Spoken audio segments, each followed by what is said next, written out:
A continuación, recibimos en audiencia al señor José Miguel Aldunate Huidobro. Tema a tratar: el rol de los jueces en el régimen democrático.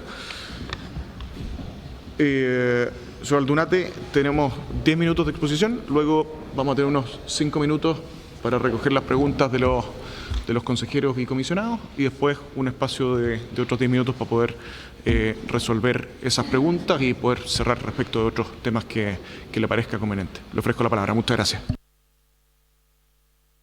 Gracias por la invitación.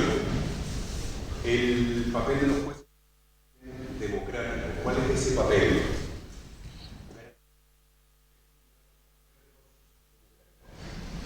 Es decir, hacer cumplir la ley. En palabras del expresidente de la Corte Suprema de Argentina, Carlos Rosenblatt, los jueces son los custodios de las reglas. Y eso significa que deben interpretar las reglas que la comunidad adoptó tal y como las adoptó. Obviamente lo contrario de un juez que respeta los acuerdos democráticos es un juez activista. La pregunta entonces es, ¿podemos eliminar el activismo judicial? Creo que es difícil, sino imposible. Sin embargo, creo que hay algunas modificaciones que conseguirían no eliminarlo, pero al menos darle un curso institucional. Y esa modificación, para partir, creo que es definir expresamente cuál es el rol de la Corte Suprema, cuál es el rol de la Corte Constitucional, y establecer que el recurso de protección, en su segunda instancia, debe ser conocido por la Corte Constitucional y ya no por la Corte Suprema. Partamos por el activismo judicial. ¿Por qué es tan problemático? En primer lugar, porque el activismo judicial es antidemocrático. Los jueces activistas resuelven contra el sentido de la ley, imponiendo su criterio personal sobre la decisión democrática que está contenida en la norma.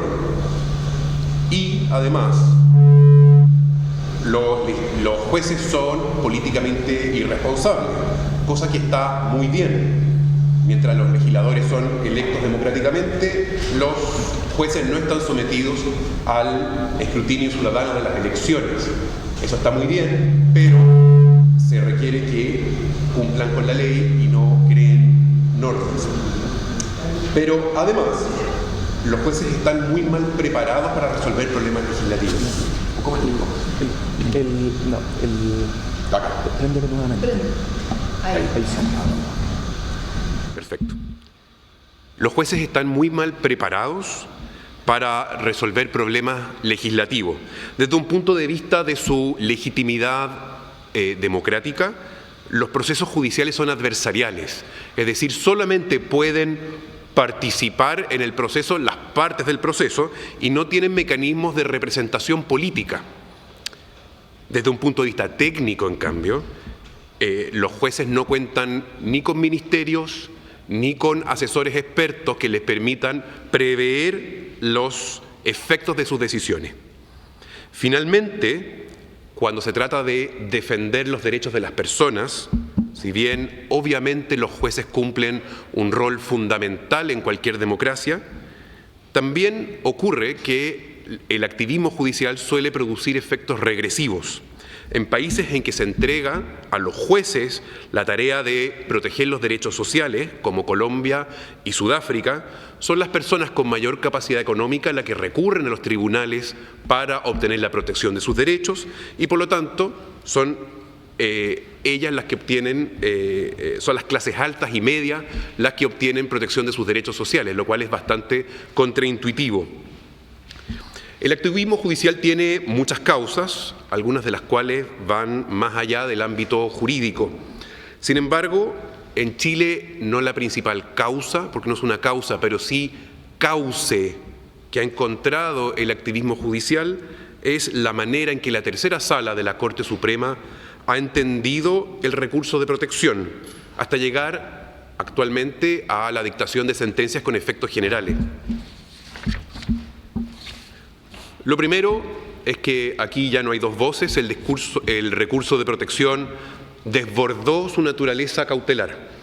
La tercera sala decide hoy sobre políticas públicas, deja normas sin aplicación, da órdenes a autoridades políticas que no fueron parte del proceso y ahora último, como ya dijimos, comenzó a dictar sentencias con efectos generales sin todavía haber dado ninguna justificación. En toda esta polémica sobre las sentencias generales todavía no se escucha ninguna explicación de parte de la Corte con qué atribución dictó sentencias generales. Con esto, la Corte Suprema ha invadido las atribuciones del legislador. Pero además esta situación es muy anómala, porque Chile es prácticamente el único país del mundo que tiene un tribunal constitucional, pero que es la Corte Suprema y no el Tribunal Constitucional el que conoce las acciones de amparo constitucional. Esto lo puntualiza también el profesor Humberto Noguera, quien señala que esta estructura nuestra debilita la fuerza normativa de la Constitución en materia de derechos esenciales y su interpretación unificadora, no existiendo un parámetro único y seguro en la aplicación de los derechos. Junto con disputar las atribuciones del Tribunal Constitucional, la tercera sala de la Corte Suprema además ha abandonado la que es su principal tarea, que es unificar la jurisprudencia y dar certeza jurídica, garantizando la confianza de los ciudadanos de que la ley se aplica de manera uniforme.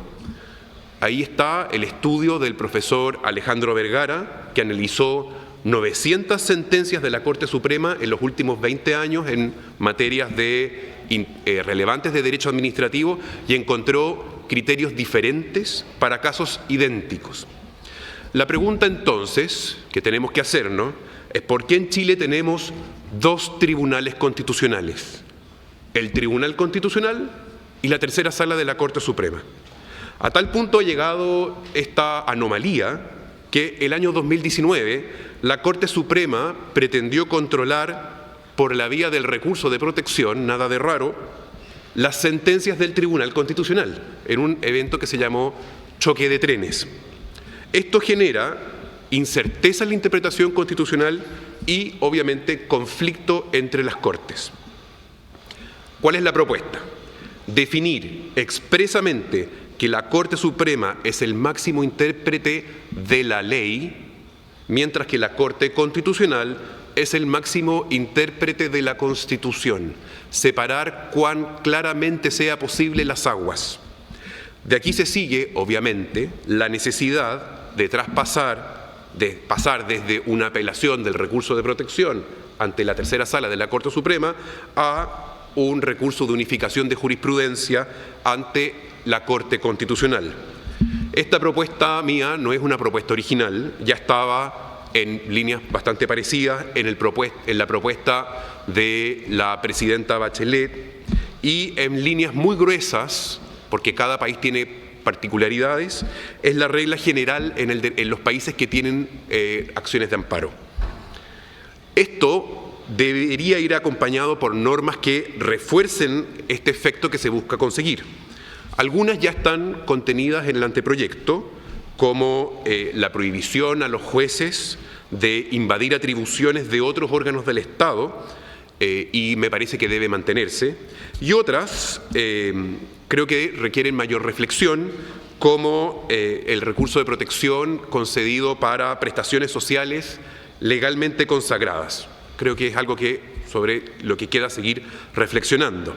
Pero también podemos pensar en normas adicionales, como la consagración a nivel constitucional de el efecto relativo de las sentencias, o una norma que prohíba al juez dejar sin aplicación una ley a pretexto de que contraviene la Constitución si no tiene una sentencia de la Corte Constitucional de inaplicabilidad ordenándoselo.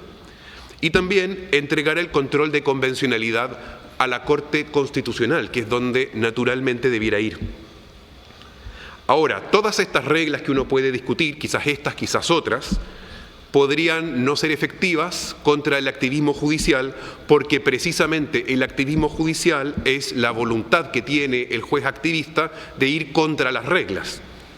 Por eso es tan necesario no solamente establecer reglas, sino que además alterar el equilibrio de poder que existe hoy entre las Cortes.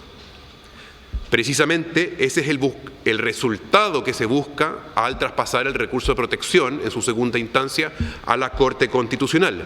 Eso significaría contar con una Corte Constitucional que sea la intérprete final de la Constitución. Con ello consagramos un curso institucional para las demandas ciudadanas y consagramos a la Corte Constitucional como el foro preferencial en que se tramita de manera racional y coherente las cuestiones en las que se cruza el derecho y la política. Por supuesto, esto obliga a pensar bien la Corte Constitucional en sus reglas de integración y en el efecto de su sentencia. Un minuto. Pero además se requiere concentrar la jurisprudencia, además concentrando el control de constitucionalidad en la Corte Constitucional, blindamos al Poder Judicial de la política.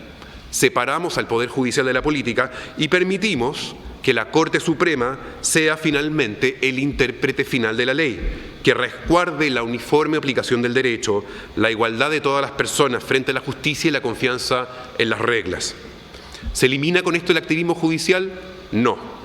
El activismo es un fenómeno complejo que tiene causas que van más allá del derecho y que no cambia con un mero cambio de reglas.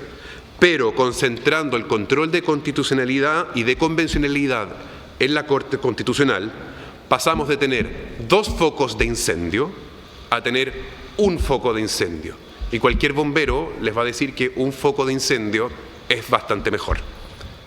Muchas gracias.